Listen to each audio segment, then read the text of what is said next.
Voilà, je trouve plus mes mots, c'est pas grave. Attends, je bois un coup.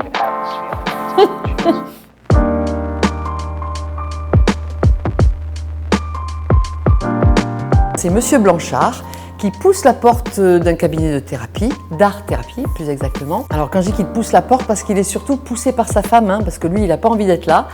Et il rencontre une thérapeute un peu détonnante, un peu originale.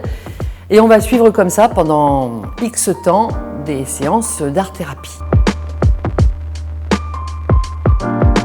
Avant tout, je suis psy, je suis thérapeute, je suis art-thérapeute. Et donc j'avais surtout envie d'écrire sur mon métier, mais en utilisant l'autodérision. Parce qu'on travaille avec sérieux, mais j'ai pas envie de me prendre au sérieux. Et aussi dédramatiser ou dédiaboliser un peu, tu vois, la thérapie, l'analyse. Voilà, parce que je sais que ça fait encore un peu peur.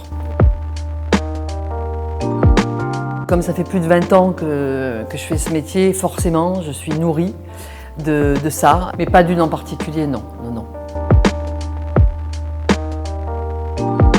Alors Karl, j'ai eu un coup de cœur théâtral pour lui. C'est un personnage, c'est un extraterrestre. Quand j'ai commencé à écrire, j'avoue que ce personnage-là m'a beaucoup inspirée. Il y a un truc quand même qui est super important, c'est que lui aussi il est psy. Donc on est deux psys sur la scène.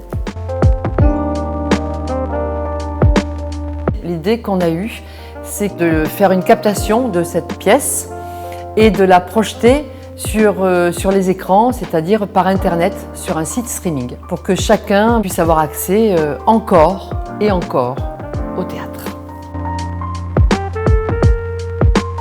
C'était une expérience super intéressante. On a eu très peur avec Karl parce que c'était impressionnant, parce qu'on a fait exactement dans les conditions d'un live, c'est-à-dire comme s'il y avait un super public en face, mais il n'y avait personne.